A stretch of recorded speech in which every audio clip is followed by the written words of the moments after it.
Hello everyone, welcome to mission Lakshya. आज इस video में हम प्रैक्टिस सेट सॉल्व करेंगे जो कि यूपी ट्रिपल एससी द्वारा आयोजित होने वाले पेट 2023 एग्ज़ाम के लिए है। तो चलिए सॉल्व करते हैं क्वेश्चंस को जो इस प्रैक्टिस सेट में हैं। जीएस के क्वेश्चंस हैं। क्वेश्चन पहला है, आगरा और फतेहपुर सिकरी दोनों लंदन से बड़े हैं, यह वक्तव्य किसने दिया था? ऑप्शंस दिए गए हैं। Option A Bernier, option B Manucci, option C Ralph Fitch या फिर ऑप्शन डी हॉकिंस। तो यहाँ पर यह जो वक्तव्य था कि आगरा और फतेहपुर सिकरी दोनों लंदन से बड़े हैं, यह वक्तव्य दिया गया था रॉल्फ फिच के द्वारा। तो यहाँ पर जो राइट आंसर हो जाएगा वह है option C Ralph Fitch. Next question देखते हैं। मूर देश का यात्री इब्न बतूता किसके शासनकाल में भारत आया? Option A Mohammad bin Tughlaq, option B Babur, option C Akbar या फिर ऑप्शन डी महमूद गजनवी। तो जो इब्न बतूता था यात्री, वह आया था मोहम्मद बिन तुगलक के शासनकाल में। तो यहाँ पर इस क्वेश्चन का राइट आंसर हो जाएगा option A Mohammad bin Tughlaq. Next question solve करते हैं। हर्ष के दरबार में वेनसोंग को एक दूत के रूप में किसने भेजा था? ऑप्शन ए है ताइसुंग, ऑप्शन बी तुंग कुआन, ऑप्शन सी कू एनबू या फिर ऑप्शन डी उपयुक्त में से कोई नहीं।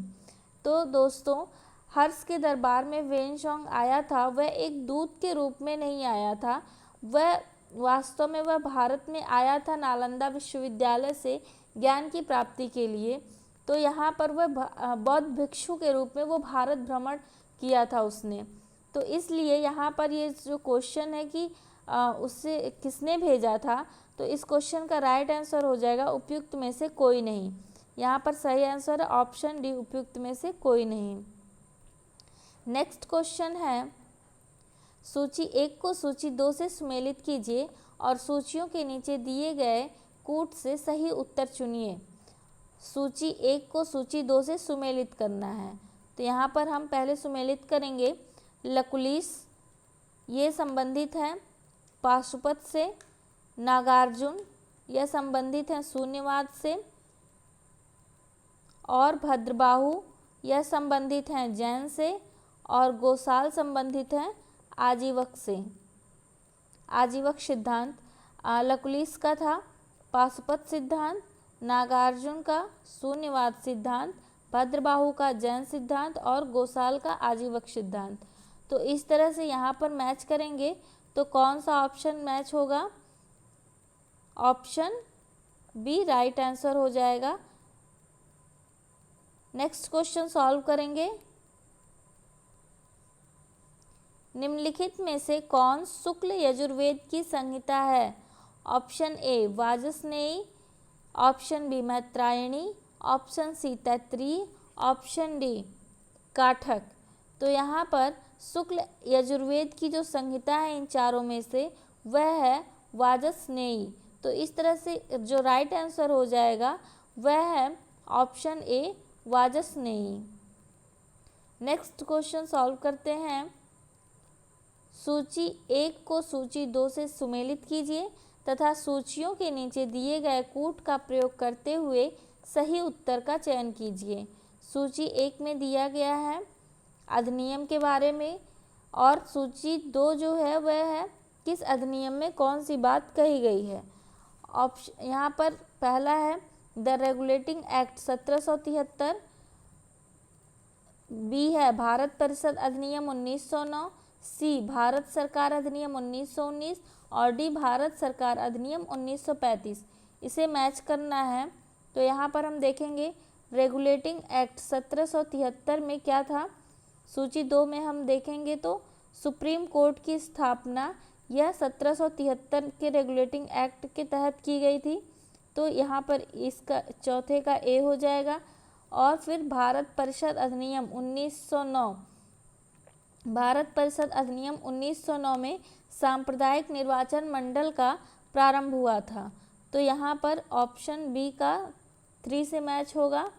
और फिर हम देखेंगे भारत सरकार अधिनियम 1919 में क्या था? 1919 में द्वैध शासन का प्रारंभ। तो यहाँ पर सेकंड में सी मैच करेगा। और फिर भारत सरकार अधिनियम 1935, इसमें क्या था? प्रदेशों की स्वायत्तता के लिए प्रावधान था। तो यहाँ पर यह हो जाएगा डी।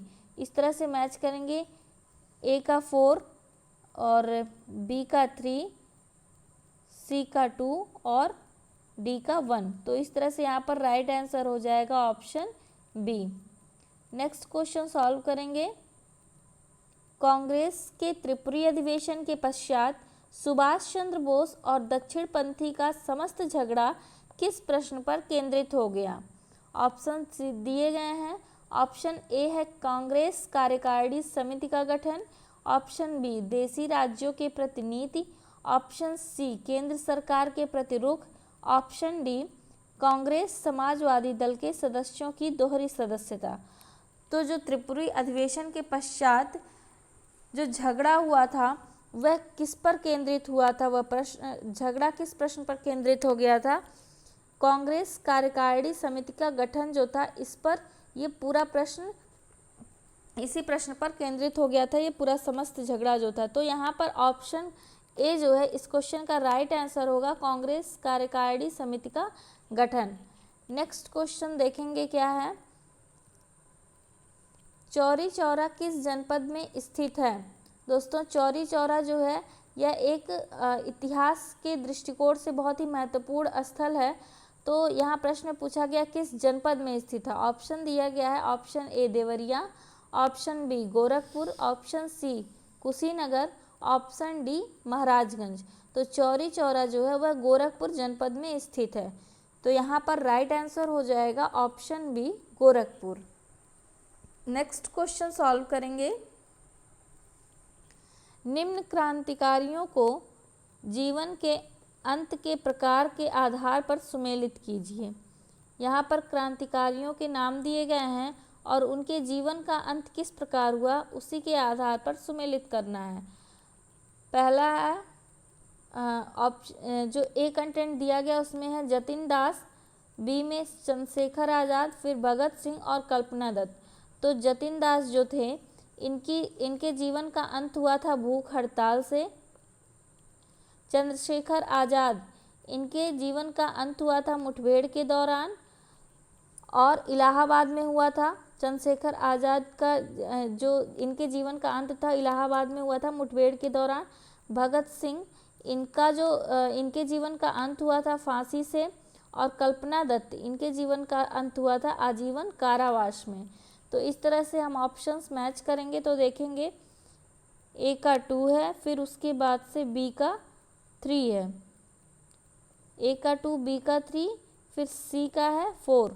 तो इस तरह से यहाँ पर ऑप्शन बी राइट आंसर है। इस क्वेश्चन का राइट आंसर हो जाएगा ऑप्शन बी। नेक्स्ट क्वेश्चन देखेंगे। सर्वेंट्स ऑफ इंडिया सोसाइटी का संस्थापक कौन था? ऑप्शन दिए गए हैं। Option A M G. Ranade, option B Anant Patwardhan, option C G K. Gokhale Gopal Krishna Gokhale और ऑप्शन डी बाल गंगाधर तिलक। तो यहाँ पर सर्वेंट्स ऑफ इंडिया सोसाइटी के बारे में पूछा गया कि इसके संस्थापक कौन थे। तो सर्वेंट्स ऑफ इंडिया सोसाइटी के संस्थापक गोपाल कृष्ण गोखले थे। तो इस तरह से इस क्वेश्चन का राइट आंसर हो जाएगा option C Gopal Krishna Gokhale. Next question है सर्वाधिक ऊंचाई के बादल हैं। ऑप्शंस दिए गए हैं। ऑप्शन ए मध्य कपासी, ऑप्शन बी मध्य स्तरी, ऑप्शन सी कपासी या फिर ऑप्शन डी पच्छाद स्तरी। तो सर्वाधिक ऊंचाई के जो बादल होते हैं वह होते हैं पच्छाद स्तरी। क्यों? क्योंकि ये बहुत ही हल्के होते हैं और ये पच्छाद बादल होते हैं, ये वर्षा के लिए जिम्मेदार नहीं होते हैं, ये बहुत ही हल्के बादल होते हैं। तो यहाँ पर इस क्वेश्चन का राइट आंसर हो जाएगा कि सर्वाधिक ऊंचाई के बादल होते हैं पच्छाद स्तरी। अक्सर ये जो बादल होते हैं वो चक्रवात के पहले आते हैं, तो इन्हें चक्रवात के आने का संकेत भी माना जाता है। अगला क्वेश्चन हम देखेंगे। पर्यावरणीय कुजनेट्स वक्र पर्यावरणीय क्षति एवं प्रति व्यक्ति जीडीपी के मध्य संबंध दर्शाता है। इस पर्यावरणीय कुजनेट्स वक्र का आकार किस प्रकार का होता है? ऑप्शंस दिए गए हैं उल्टा यू आकार का, उल्टा वी आकार का, या फिर उल्टा एल आकार का, या फिर इनमें से कोई नहीं। तो जो कुजनेट्स वक्र होता है इसका आकार कैसा होता है? उल्टा यू आकार का। और यह क्या दिखाता है? यह पर्यावरणीय क्षति और प्रति व्यक्ति जीडीपी के मध्य संबंध दर्शाता है। तो इस तरह से इस क्वेश्चन का राइट आंसर होगा कि पर्यावरणीय कुजनेट्स वक्र उल्टा यू आकार का होता है। ऑप्शन ए यहाँ पर राइट आंसर है, उल्टा यू आकार। नेक्स्ट क्वेश्चन है, सूची 1 के साथ सूची 2 को सुमेलित कीजिए और सूचियों के नीचे दिए गए कूट का प्रयोग कर सही उत्तर चुनिए। सूची 1 में दिया गया है परमाणु विद्युत संयंत्र और सूची 2 में दिया गया है कि किस राज्य में ये परमाणु विद्युत संयंत्र स्थापित हैं। तो यहाँ पर हम मैच करेंगे तो काकरापार परमाणु विद्युत संयंत्र कहाँ स्थापित है? गुजरात में। और फिर उसके बाद कैगा कहाँ पर है? कैगा परमाणु विद्युत संयंत्र कर्नाटक में है। रावत भाटा परमाणु विद्युत संयंत्र कहाँ पे है? यह राजस्थान में है। और फिर नरोरा परमाणु विद्युत संयंत्र कहाँ पर है? यह उत्तर प्रदेश में है। तो इस तरह से इस क्वेश्चन को हमने मैच किया और ऑप्शंस में से हम देख लेते हैं, ए का सेकंड है और फिर बी का फर्स्ट, सी का है थर्ड। तो यहाँ पर राइट आंसर क्या हो जाएगा? ऑप्शन डी कि कौन सा परमाणु विद्युत संयंत्र किस राज्य में, इसका राइट आंसर है ऑप्शन डी। नेक्स्ट क्वेश्चन देखेंगे, श्रीहरिकोटा द्वीप किसके निकट अवस्थित है? ऑप्शंस है ऑप्शन ए चिल्का झील के, ऑप्शन बी पुलिकट झील के, ऑप्शन सी महानदी मुहाना के, या फिर ऑप्शन डी गोदावरी मुहाना के। तो श्रीहरिकोटा द्वीप जो है वह स्थित है पुलिकट झील के निकट अवस्थित है। कहाँ पर? आंध्र प्रदेश में है यह। तो इस तरह से ये राइट आंसर क्या हो जाएगा कि श्रीहरिकोटा द्वीप पुलिकट झील के निकट अवस्थित है। नेक्स्ट क्वेश्चन सॉल्व करेंगे, सूची 1 को सूची 2 से सुमेलित कीजिए और नीचे दिए गए कूट से सही उत्तर का चयन कीजिए। सूची 1 में दिए गए हैं फसलों के भारतीय संस्थान और सूची 2 में है स्थान जहां ये संस्थान स्थित हैं। तो सबसे पहले दिया गया है IIVR यानी कि Indian Institute of Vegetable Research. तो Indian Institute of Vegetable Research ये कहाँ स्थित है? यह है वाराणसी में। नेक्स्ट है IIPR Indian Institute of pulses research यानी कि जो दलहन के लिए रिसर्च इंस्टीट्यूट है वह कहाँ पर है? वह है कानपुर में। नेक्स्ट है IISR यानी कि Indian Institute of Sugar Cane Research. तो Indian Institute of Sugar Cane Research कहाँ पर है? यह है लखनऊ में। और फिर नेक्स्ट है IIHR यानी कि Indian Institute of horticulture research, यह कहाँ पर है? बेंगलुरु में। तो इस तरह से इस क्वेश्चन को मैच करने के बाद हम देखेंगे इसका राइट आंसर ए का 3 है और फिर उसके बाद बी का 1 है। तो यहाँ पर राइट आंसर क्या हो जाएगा? ऑप्शन डी कि कौन सा भारतीय संस्थान कहाँ पर स्थित है, इसका राइट आंसर है ऑप्शन डी। नेक्स्ट क्वेश्चन देखेंगे, 2011 की जनगणना के अनुसार उत्तर प्रदेश के निम्नलिखित जनपदों में से किसमें महिला साक्षरता दर सबसे कम है? ऑप्शंस दिए गए हैं, option A Rampur, option B Balrampur, option C Shravasti या फिर ऑप्शन डी बहराइच। तो महिला साक्षरता दर किस जिले में सबसे कम है? उत्तर प्रदेश के कौन से जिले में? तो जो श्रावस्ती जिला है उत्तर प्रदेश का उसमें महिला साक्षरता दर सबसे कम है। तो यहाँ पर राइट आंसर हो जाएगा option C Shravasti. Next question है,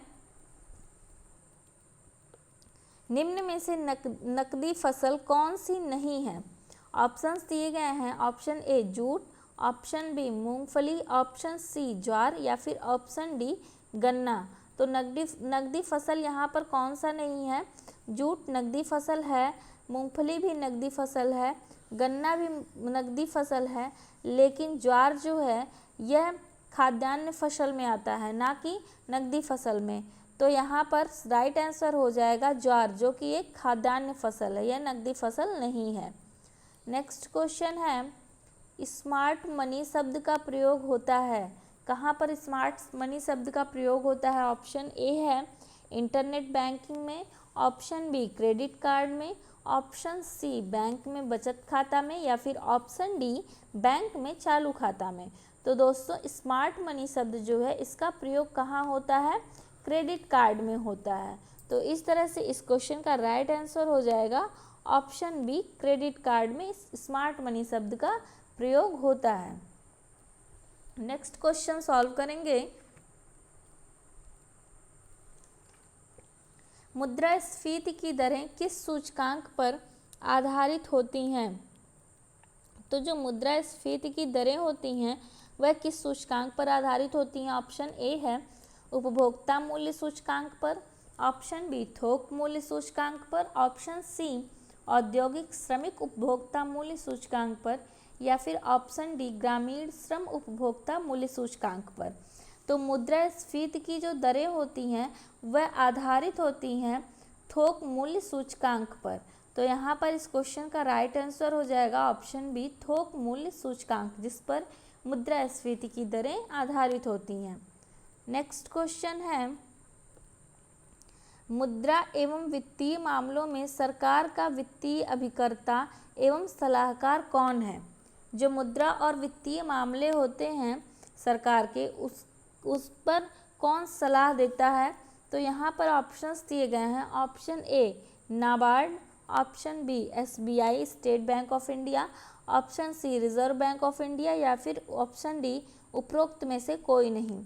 तो मुद्रा और वित्तीय मामलों में सरकार का वित्तीय अभिकर्ता और सलाहकार कौन होता है? RBI होता है, रिजर्व बैंक ऑफ इंडिया। तो इस तरह से इस क्वेश्चन का राइट आंसर हो जाएगा ऑप्शन सी RBI। RBI ही जो होता है ये वित्तीय सलाहकार होता है सरकार का मुद्रा एवं वित्तीय मामलों में। नेक्स्ट क्वेश्चन है, संविधान की 11वीं अनुसूची के अनुसार पंचायत के क्षेत्राधिकार में कुल कितने विषयों को रखा गया है? ऑप्शंस हैं option A 27, option B 28, option C 29, या फिर ऑप्शन डी 30। तो संविधान की जो 11वीं अनुसूची है उसमें उसके अनुसार पंचायत में कुल रखा गया है 29 विषयों को। तो इस तरह से इस क्वेश्चन का राइट आंसर हो जाएगा 29 विषय हैं जो कि कुल पंचायत के क्षेत्राधिकार में इन्हें रखा गया है। नेक्स्ट क्वेश्चन है, भारतीय संविधान तदर्थ न्यायाधीशों की नियुक्ति की व्यवस्था करता है। भारतीय संविधान जो है वह तदर्थ न्यायाधीशों की नियुक्ति की व्यवस्था करता है। कहाँ पर? ऑप्शन ए सर्वोच्च न्यायालय में, ऑप्शन बी उच्च न्यायालय में, ऑप्शन सी जिला एवं सत्र न्यायालय में, या फिर ऑप्शन डी उपयुक्त सभी में। तो भारतीय संविधान हमेशा तदर्थ न्यायाधीशों की नियुक्ति जो इसकी व्यवस्था करता है कहाँ पर करता है? सर्वोच्च न्यायालय में। तो इस तरह से इस क्वेश्चन का राइट आंसर हो जाएगा ऑप्शन ए सर्वोच्च न्यायालय में। नेक्स्ट क्वेश्चन है, केंद्र राज्य संबंध पर डॉक्टर PV राजमन्नार समिति गठित की गई थी। किसके द्वारा गठित की गई थी? किस राज्य के द्वारा? ऑप्शन है ऑप्शन ए आंध्र प्रदेश द्वारा, ऑप्शन बी केरल द्वारा, ऑप्शन सी तमिलनाडु द्वारा, या फिर ऑप्शन डी कर्नाटक द्वारा। तो जो डॉक्टर PV राजमन्नार समिति थी ये किसके लिए गठित की गई थी? केंद्र राज्य संबंध पर यह गठित की गई थी। और यह किसके द्वारा गठित की गई थी? यह तमिलनाडु द्वारा गठित की गई थी। तो इस तरह से राइट आंसर क्या हो जाएगा? ऑप्शन सी तमिलनाडु द्वारा डॉक्टर PV राजमन्नार समिति गठित की गई थी। नेक्स्ट क्वेश्चन देखेंगे, समान कार्य के लिए समान वेतन भारत के संविधान में सुनिश्चित किया गया है। एक ऑप्शन है एक मौलिक अधिकार है, ऑप्शन बी राज्य के नीति निर्देशक सिद्धांतों का अंग है, ऑप्शन सी मौलिक कर्तव्य है, या फिर ऑप्शन डी आर्थिक अधिकार है। तो यहाँ पर समान कार्य के लिए समान वेतन, यह जो है भारत के संविधान में नीति निर्देशक तत्वों के अंदर ये इसको रखा गया है। तो यहाँ पर हो जाएगा ऑप्शन बी राज्य के नीति निर्देशक सिद्धांतों का अंग है। यह जो तथ्य दिया गया है समान कार्य के लिए समान वेतन, यह भारतीय संविधान में ऑप्शन बी यहाँ पर राइट है, राज्य के नीति निर्देशक सिद्धांतों का अंग है। नेक्स्ट क्वेश्चन है, भारतीय संविधान का कौन सा अनुच्छेद भारत की विदेश नीति से संबंधित है? ऑप्शन है ऑप्शन ए अनुच्छेद 380, ऑप्शन बी अनुच्छेद 312, ऑप्शन सी अनुच्छेद 60, या फिर ऑप्शन डी अनुच्छेद 51। तो भारतीय संविधान का वह अनुच्छेद कौन सा है? अनुच्छेद 51 है। किससे संबंधित है? जो भारत की विदेश नीति से संबंधित है। तो यहाँ पर अनुच्छेद 51 में अंतर्राष्ट्रीय संधि या कानूनों के बारे में बताया गया है कि उसके प्रति सम्मान की भावना बढ़ाने का प्रयास किया जाएगा। अनुच्छेद 51 के तहत जो भी अंतर्राष्ट्रीय संबंध हैं उन्हें अच्छा करने का प्रयास किया जाएगा। तो यहाँ पर ऑप्शन डी जो है इस क्वेश्चन का राइट आंसर है कि अनुच्छेद 51 के तहत भारत की विदेश नीति संबंधित है। नेक्स्ट क्वेश्चन है,